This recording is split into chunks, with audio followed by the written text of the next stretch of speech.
What up, YTPC legends? Johnny here with the stash. Happy St. Patty's Day. Green, stay off me. It is a Cobb Tuesday, but it is also March Meerschaum Madness. So,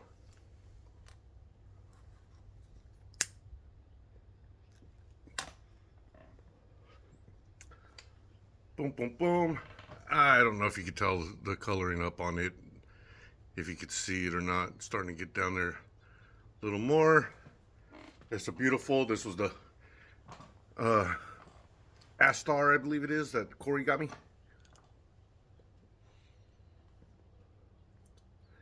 And in it, we have some King's Watch.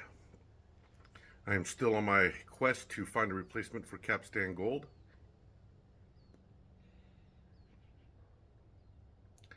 And this is a good contender. Thank you, Carrie. Thank you, Walt. And those are the only two that come to mind. Dakota and Hunter. You guys too. Chris, MKE Chris. Those are another ones that recommended this one. I also have ordered a couple tins of the Ashton Gold Rush per Walt, Carolina Kirk. So I can get my lemony zesty citrus note. This is good as long as you don't chooch on it. I chooched on it a little too hard, so I lost my citrus note. From the Red Virginias. I don't get any of the spice that some people say, oh, it's good. It's spicy too, not even on the Retro Hill.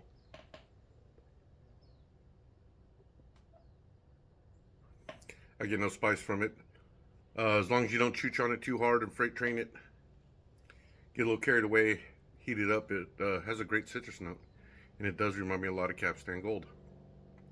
Which is making me happy because now my tins of Capstan Gold, I don't feel bad getting into them. I've been only doing like 2 bowls a year. Last year I did like 2 bowls. I did 1 so far this year.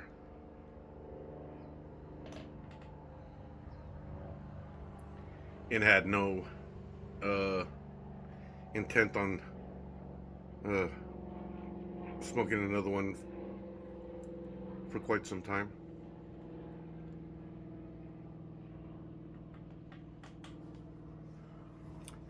Hope everybody is enjoying their St. Patrick's Day, whatever your plans may be. As Alistair says, don't drink yourself legless.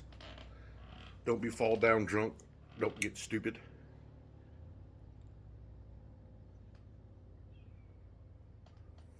I, on the other hand, will not be partaking.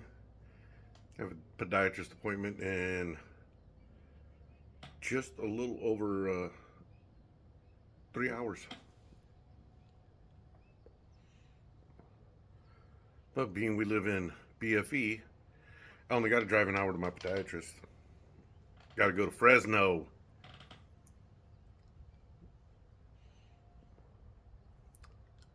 It is a beautiful 75 degrees right now, and it's not even noon.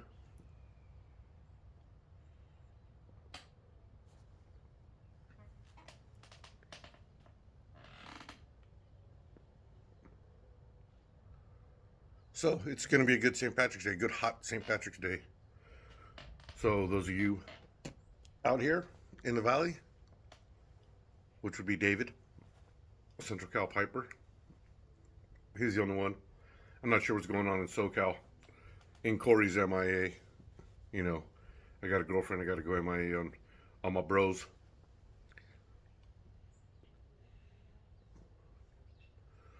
He doesn't go MIA.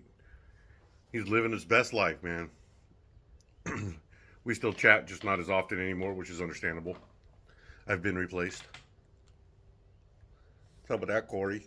What's up with that, Corey?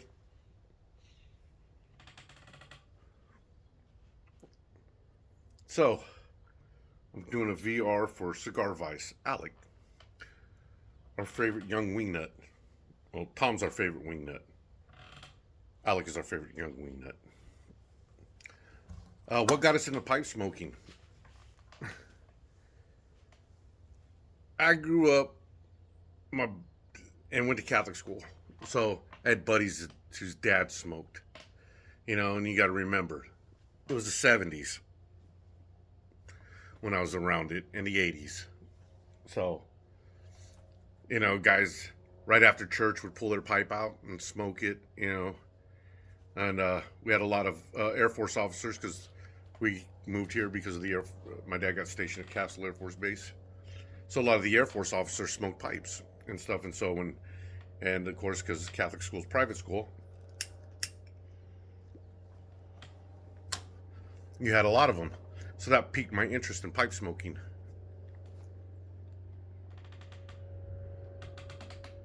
And then when I joined the Navy,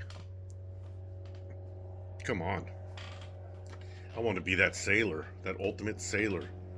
Tattoos all over my body. You had to have a pipe, because every sailor in the day had a pipe.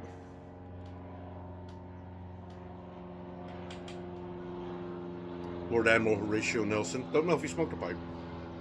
I'd like to think he did, until he lost his arm. But you know, it just went with sailing the seas and everything. You had to have that pipe. And you know, and all your tech manuals and stuff in the Navy were all from the 50s and 60s. They used the pictures from the 50s and 60s, whatever the updates they did. They just blotted it out, you know, back then, and freaking put a white piece of paper taped over it, typed up the new paragraph, and then just burned a copy of it. So you had all those guys, you know, our Navy tech manuals had guys with full beards. They got rid of that when I was in. But a lot of them still had pipes. So therefore,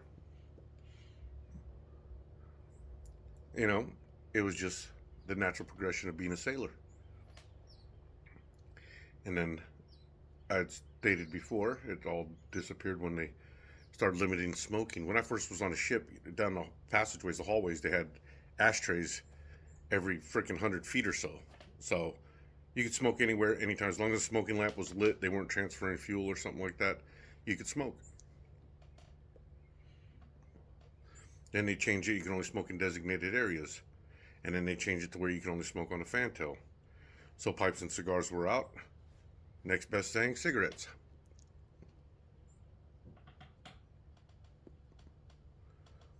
And then when I got out, I got back into cigars. And then eventually went back to the pipe.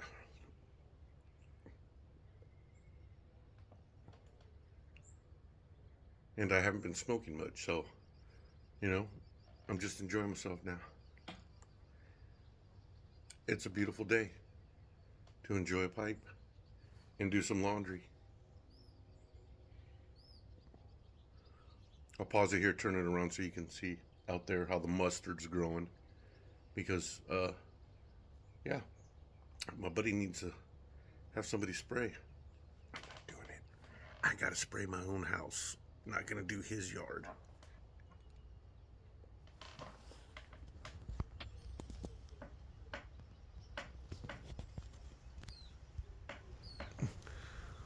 Every bit of yellow you see is mustard.